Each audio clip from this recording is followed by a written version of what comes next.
도록 하겠고요. 성경 글이 작으신 분들은 앞에 자막 보시고 제가 먼저 읽겠습니다. 예수 그리스도의 나심은 이러하니라. 그의 어머니 마리아가 요셉과 약혼하고 동거하기 전에 성령으로 잉태된 것이 나타났더니 그의 남편 요셉은 의로운 사람이라 그를 드러내지 아니하고 가만히 끊고자 하여 이 일을 생각할 때에 주의 사자가 현몽하여 이르되 다윗의 자손 요셉아 내 아내 마리아 데려오기를 무서워하지 말라. 그에게 잉태된 자는 성령으로 된 것이라. 아들을 낳으리니 이름을 예수라 하라. 이는 그가 자기 백성을 그들의 죄에서 구원할 자이심이라 하니라. 이 모든 일이 된 것은 주께서 선지자로 하신 말씀을 이루려 하심이니 이르시되 보라 처녀가 잉태하여 아들을 낳을 것이요 그의 이름은 임마누엘이라 하리라 하셨으니 이를 번역한즉 하나님이 우리와 함께 계시다 함이라. 24절 25절은 같이 읽죠.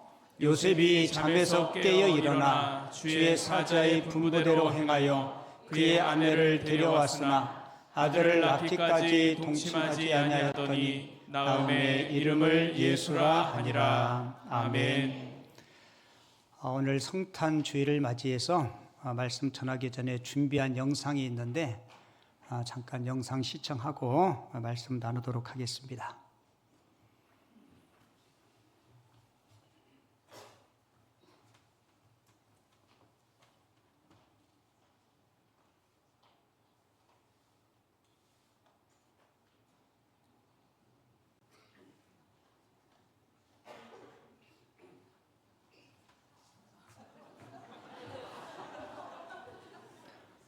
방송실에 제가 전달을 해놨는데 이거를 일컬어서 방송사고라 그래요.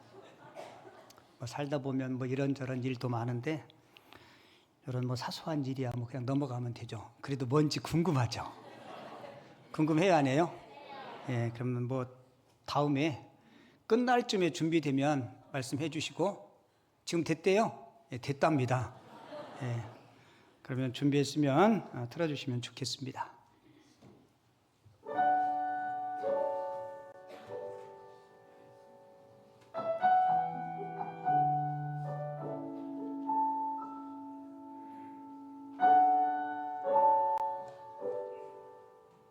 지금으로부터 정확하게 30년 전에 겪었던 예수님의 생일날 크리스마스에 대한 이야기입니다. 저는 그때 1988년도에 대학을 다니면서 학비를 버느라고 사립정신병원에서 간호보조사 아르바이트였습니다. 에드워드라는 백인 중년 남자, 지금의 제 나이쯤 됐을 거예요. 한 50대 중초반에 난 환자분을 와 함께 밤을 지내게 됐어요. 그분은 인생에서 어떤 일이 있었는지 굉장히 아프신 분이었고 마음의 병이 들어서 사람들이랑 대화도 못하고 그냥 혼자 중얼중얼 대다가 벽에 가서 서 있다가 또 중얼중얼 대다가 이쪽 복도에 가서 서 있고 이런 분이셨어요. 제가 그날 밤 해야 됐던 일은 그분을 8시간 동안 따라다니는 거였습니다. 따라다니면서 그분이 혹시나 잘못된 일을 하지 않도록 돕는 역할을 했어요. 그 당시 제가 22살이었습니다. 근데 크리스마스 이브를 이 에드워드라는 정말 생면부지의 남자와 정신병동 중환자실에서 보내게 되니까 기분이 참 하여튼 먹먹하더라고요. 그러다가 밤 12시가 넘고 드디어 12월 25일이 됐습니다. 에드워드가 잠이 들었어요. 잠이 들어도 나는 이렇게 문을 열어놓고 의자를 갖다 놓고 문 밖에 앉아서 그 에드워드를 계속 지켜봐줘야 돼요. 그게 저의 임무니까. 그 에드워드 씨가 벽을 보고 이렇게 웅크리고 잠이 들어있는데 한 새벽 2시, 3시 되니까 저도 졸리더라고요. 그래서 공상을 하기 시작했어요. 갑자기 떠오른 생각이 그 사람의 등을 이렇게 보고 있는데 2000년 전에 예수님이 만약에 1988년 오늘 지금 다시 오신다면 어디로 오실까? 그게 궁금해지더라고요. 새벽 2시, 3시쯤 됐는데 지금쯤 오셨을까? 그러다가 문득 이런 생각이 들었습니다. 내 눈앞에 잠들어 있는 에드워드의 등이 보이면서 예수님이 만약에 지금 오신다면 저 하얀 불빛이 있는 커다란 트리가 있는 워싱턴 스퀘어로 오실 것 같지는 않더라고요. 하얀 조명의 브로드웨이로 오실 것 같지도 않고 자기 자신조차 지킬 수 없는 세상에서 가장 연약하고 무사할 것 같아요. 누군가 도움이 없이는 살아갈 수도 없는 바로 내 눈앞에 있는 에드워드 같은 분을 위해서 오시겠구나 라는 생각이 들었습니다. 제가 그 생각을 딱 하는 순간에 앉아있던 제 등이 뜨거워지면서 누군가가 저를 뒤에서 이렇게 안아준다는 느낌이 들었어요. 지금 돌이켜서 생각해보니까 저는 그때 저를 안아주는 분이 바로 예수님이었을 거라고 생각을 합니다.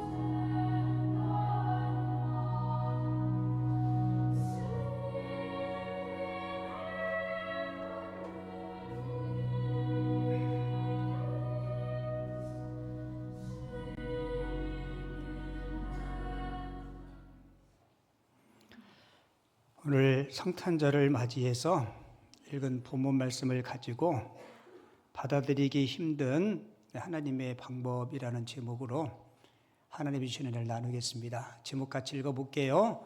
받아들이기 힘든 하나님의 방법. 그 시인 가운데 정현종이라는 시인이 있어요. 이분이 쓴 시 가운데 방문객이라는 시가 있는데 그 시 한 구절을 여러분들에게 소개해 드릴게요. 사람이 온다는 건 실은 어마어마한 일이다. 그는 그의 과거와 현재와 그리고 그의 미래와 함께 오기 때문이다. 한 사람의 일생이 오기 때문이다. 여러분, 한 사람이 우리에게 온다는 것은, 내가 누군가를 의미 있게 만난다는 것은 그냥 한 번 만나고 헤어지는 방문이 아닙니다. 그의 과거, 현재, 그리고 앞은 모든 남아있는 생애가 함께 오는 사건이기 때문에 그래요. 여러분, 예수님께서 2000년 전에 이 땅에 오신 것, 어쩌면 이 정현종 시인의 방문객이라는 이 시처럼 예수님은 그냥 우연히 이 땅에 오신 것이 아닙니다. 즉흥적으로 오셨다가 잠시 머물렀다가 가신 분이 아니세요. 예수님이 이 땅에 오시기까지는 아주 오래전부터, 성경의 표현대로 이야기하면 영원전부터 주님이 이 땅에 오실 것을 준비하셨고, 그리고 정해진 그때에 하나님은 예수님을 보내신 게 아니고 사실은 하나님이 사람이 몸을 입고 이 땅에 오신 것입니다. 그래서 놀라운 하나님의 계획과 그리고 구원을 향한 하나님의 오랜 동안의 기다림과 준비 가운데 예수님께서 이 땅에 오셨어요. 그래서 성경은 이렇게 증언합니다.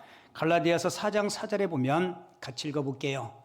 때가 참에 하나님이 그 아들을 보내사 여자에게서 나게 하시고.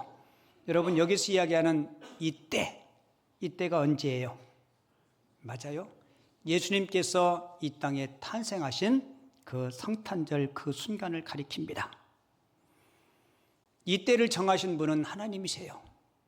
그리고 그 때를 오랫동안 준비하시다가 정해진 때에 하나님이 독생자 예수 그리스도를 이 땅에 보내주셨습니다.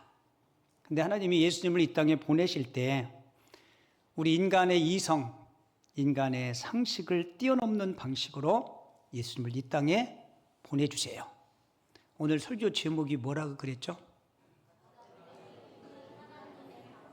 우리가 받아들이기는 힘들지만 하나님은 이 방법을 선택하세요. 2000년 전에 젊은 청년 요셉과 그의 약혼녀 누구예요? 마리아.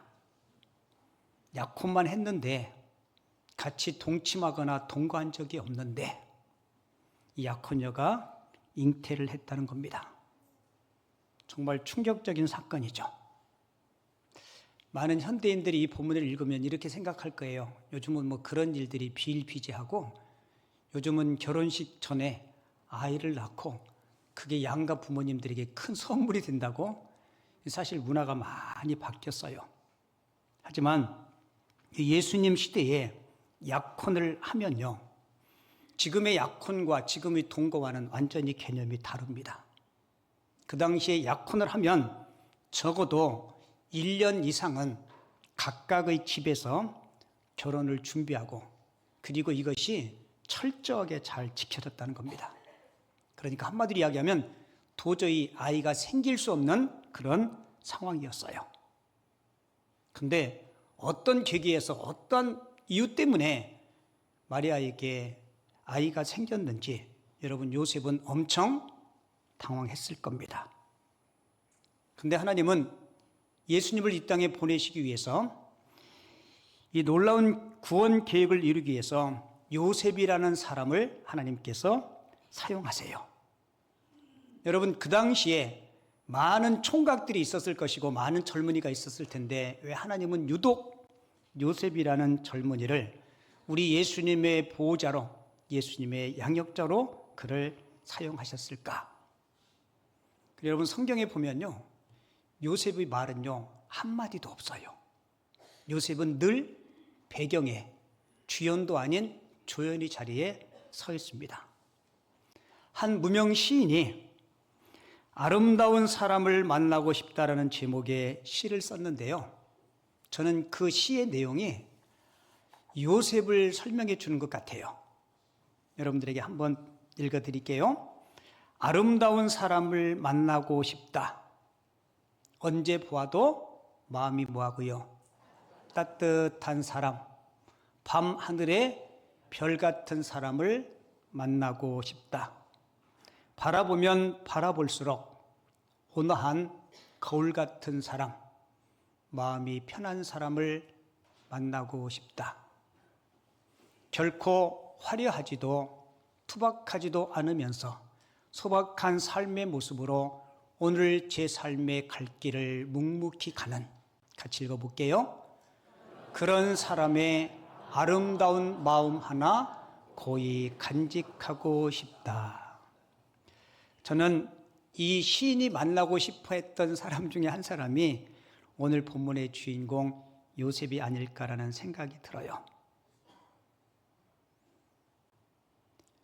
혹시 여러분들이 예수님과 관련되어 있는 성화를 보면 이 마리아 그리고 요셉, 예수님이 이렇게 있는 자리를 보면요, 요셉은 항상 뒷자리에, 항상 배경에 묵묵히 서 있는 모습을 보게 됩니다. 제가 좀 전에 말씀드렸듯이 성경에는요, 예수님의 육신의 아버지 요셉의 말은 단 한마디도 없어요. 근데 우리 하나님이 예수님을 이 땅에 보내시면서 예수님의 어린 시절을 이 요셉에게 맡깁니다. 하나님 보시기에는 요셉이라면 충분히 그 일을 할 수 있는 사람이기에 하나님께서 요셉을 선택하신 거예요. 그리고 어린 예수님뿐만 아니라 마리아의 안전을 이 요셉에게 맡기십니다. 여러분, 왜 하나님께서 수많은 사람들 가운데 요셉이라는 사람을 선택하시고 그를 구속사역의 귀한 도구로 하나님이 사용하셨을까? 저기 이건희가 힘들면 밖으로 나가도 돼요.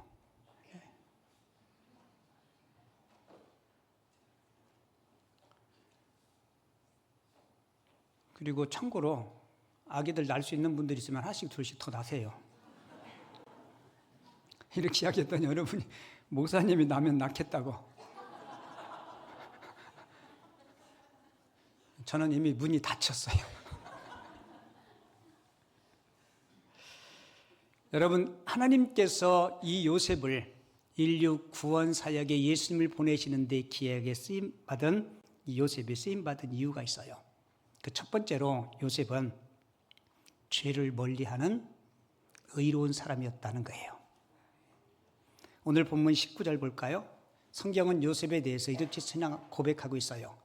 그의 남편 요셉은 의로운 사람이라고 이야기합니다.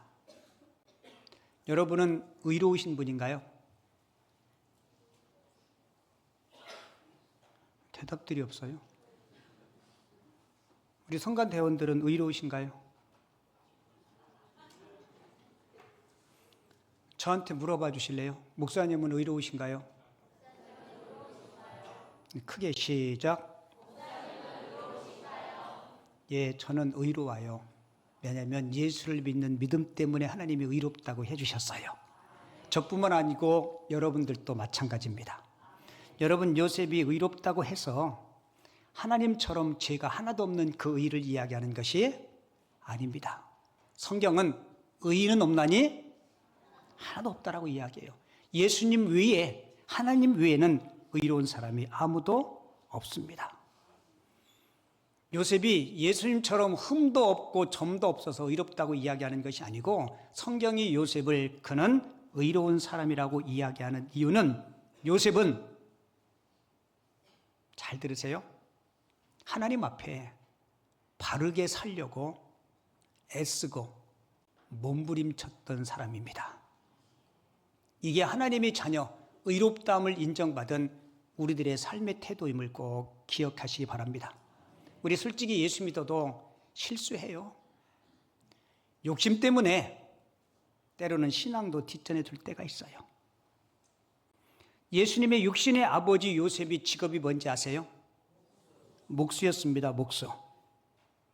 그 당시 사회적으로나 경제적으로나 이 요셉은 지위가 있는 사람, 부자도 아니었어요. 이 요셉의 본래 고향은 베들레헴입니다. 근데 그는 자기 고향에 살지 않고 나사렛에 와서 살아요. 근데 베들레헴은 큰 도시였고, 목수로 일하는 요셉에게 베들레헴은 훨씬 더 일자리도 많았고 돈을 벌 수 있는 기회도 많았는데, 그는 베들레헴에 살지 않고 나사렛으로 거처를 옮깁니다. 많은 성경학자들은 그 당시 베들레헴에는 헤롯 대왕이 많은 건축물들을 지었대요. 그 대부분의 건축물들은 신전이었다고 합니다. 요셉은 목수였기 때문에 아마 거기서 일을 하면 더 많은 소득을 얻을 수 있지만, 그는 이방 신전을 짓는 그런 일에 비록 돈벌이가 된다 할지라도 나는 그런 일을 할 수 없다. 비록 경제적인 유익이 되다 하더라도 믿음에서 어긋나는 일은 나는 하지 않겠다. 비록 내가 소득이 적지만, 좀 가난하게 살지만 하나님이 기뻐하시는 삶을 살겠다. 이런 각오로 그는 베들레헴에서 나사렛으로 이전해서 살게 된 거예요. 그래서 성경은 하나님을 기쁘시게 하고 하나님의 뜻을 따랐던 요셉을 의로운 자라고 그렇게 이야기하고 있습니다. 우리가 오늘 이 말씀을 통해서 저도 여러분들도 우리가 돈 없이는 못 살잖아요. 그죠? 그런데 때로는 뭔가를 결정할 때 좀 요셉처럼 좀 깊이 생각하고 무슨 일인가를 결정하고 그리고 선택했으면 좋겠습니다. 제가 제 개인적으로 이런 기도 많이 해요. 우리 교회 청년들, 그리고 성도님 가정의 자녀들, 앞으로 공부 마치고 취업 준비 끝나면 어디 가서 무슨 일인가 할 거 아니에요. 그죠? 대체 마음속에 계속 이런 생각이 들어요. 하나님, 그 직장이든 그 사업이든 꼭 하나님 잘 섬길 수 있는, 주일 성수하고 예배하고 섬길 수 있는 그런 일자리를 선택하고 그런 일들을 할 수 있도록 하나님 그들의 앞에 우리 하나님께서 환경을 좀 주정해 달라고. 그리고 여러분들도 직장을 선택하실 때 물론 어쩔 수 없이 피치 못해서 그 직장을 선택하는 경우도 있겠지만 좀 깊이 기도하시고 고민하시고 그렇게 선택할 수 있기를 바랍니다. 내가 그렇게 하나님이 기뻐하시는 일을 선택하면 하나님은 반드시 주님의 기쁨을 위해서 선택한 저와 여러분들의 삶을 더 좋은 길로, 바른 길로 인도해 주실 줄을 믿습니다. 그리고 이 요셉이 예수 그리스도를 이 땅에 보내는 구속사에게 쓰임받은 두 번째 이유는 요셉은 사랑의 사람이었다는 거예요. 무슨 사람이요? 사랑의 사람. 여러분, 약혼녀 마리아가 자기는 한 번도 그 여인과 함께 한 적이 없는데 임신했다는 소식을 들었을 때 요즘 말로 이야기하면 굉장히 혼란스럽고 아마 분노가 가득했을 거예요. 여러분, 상식적으로 내가 배신당했다는 생각을 들면 굉장히 화가 밑에서부터 올라올 거예요. 요셉도 사람인지라 분노가 올라왔어요. 근데 오늘 성경 1장 19절에 보면 요셉은 이렇게 마리아와의 관계를 정리하려고 해요. 자, 마리아를 뭐하지 아니하고 드러내지 않는다는 의미가 뭐예요? 그렇죠? 보통 사람 같으면 그 배신감 때문에 매장시키려고 할 거예요. 그죠? 그리고 카톡에, SNS에 다 소문낼 거야. 근데 마리아는 약혼녀를 드러내지 아니하고 어떻게 해요? 그냥 조용히 정리하려고. 여러분, 만약에 요셉이 이 사건을 문제 삼으면 율법적으로 마리아는 어떻게 되었을까요? 맞아요. 구약의 율법에 의하면 돌에 맞아 죽습니다. 근데 요셉은 죄는 밉지만 허물은 덮어주는 사랑의 사람이었어요. 사도 베드로가 예수님의 사랑을 경험한 이후에 사랑을 이렇게 정의했어요. 같이 볼게요. 사랑은 허다한 죄를 덮느니라. 사랑은 허다한 죄를 덮느니라. 여러분, 진짜 믿음의 사람은요, 자신의 허물 앞에는 겸손해야 합니다. 그런데 다른 사람의 허물 앞에는 관용과 사랑으로 대해야 돼요. 근데 우리는 그렇지 않죠. 자신의 허물에는 되게 관대해요. 그죠? 그래서 사람들이 내가 바람피면 내로남불이라고요. 내가 바람피는 건 뭐예요? 로맨스. 다른 사람이 그러면요, 불륜. 어느 분 그러더라고요. 카페에 가서 중년 남녀들이 앉아서 차를 마실 때 불륜인지 부부인지 구별하는 방법이 있대요. 서로가 연인처럼 바짝 붙어 앉아가지고 커피도 나눠 마시고 빵도 떠서 입에 넣어주면 의심해야 된대. 근데 보통 부부는 어떻게 해요? 근데 우리 김포 남현교회 부부들은 그렇지 않더라고요. 그 제가 얼마나 감사한지 몰라. 찔림이 있는 분들은 회개하시고 뉘우치시기 바라고. 여러분, 솔직히 나를 배신하고 나의 마음을 아프게 한 사람에게 그를 은혜로 대하는 것은 쉬워요, 어려워요? 뭘 그게 자랑이라고 그렇게 큰 소리로 이야기해? 정말 어려워요. 정말 어려워. 나는 요만큼 상처받으면요, 몇 배로 갚아주고 싶어. 우리 한국 말이 진짜 무서워요. 그냥 죽여도 그냥 죽이는 게 아니고 어떻게 죽인다고요? 씹어 죽인대. 진짜 무서운 말이에요. 여러분, 보복하고 싶은 마음, 안갚음 해주고 싶은 마음, 이런 마음이 요셉인들 없었겠어요? 근데 요셉의 마음속에는 하나님이 주신 그 사랑이 있기에 죄는 밉지만 사람은 사랑해야 된다. 그래서 하나님께서 이 요셉을 통해서 예수 그리스도의 안전과 마리아의 안전을 그에게 맡겨주신 거예요. 물론 요셉은 이제 성령님의 말씀을 통해서 성령으로 잉태됐다는 사실을 그가 알게 되죠. 여러분, 성경은 항상 조연의 자리에 있는 요셉에 대해서 많은 말을 하지 않아요. 그리고 예수님의 어린 시절 이후에 요셉에 대한 이야기는 성경에 없습니다. 그래서 많은 성경학자들은 혹시 요셉이 일찍 세상을 떠나서 예수님의 어린 시절 이후에 요셉에 대한 이야기가 없지 않나, 그렇게 이야기하는 분들도 계세요. 오늘 2025년도 성탄절을 맞이해서 저도 여러분들도 하나님께서 요셉을 거룩한 구원의 도구로 쓰셨던 것처럼 저도 여러분도 하나님 앞에 날마다 하나님 편에 설 수 있는 믿음의 의로운 사람들이 꼭 될 수 있기를 바랍니다. 그리고 요셉처럼 무슨 사람이요? 사랑의 사람이 됐으면 좋겠어요.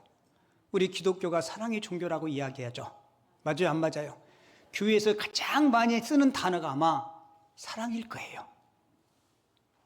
여러분, 이 사랑이 그냥 갑자기 우연히 내게 확 쏟아지는 것이 아니고 내 안에 있는 예수 그리스도의 그 사랑의 씨를 여러분들이 잘 가꾸시고 그리고 성장해서 아름다운 사랑의 열매 맺으며 살아갈 수 있는 우리 모든 성도님들이 되어줄 수 있기를 주님의 이름으로 축원을 드립니다.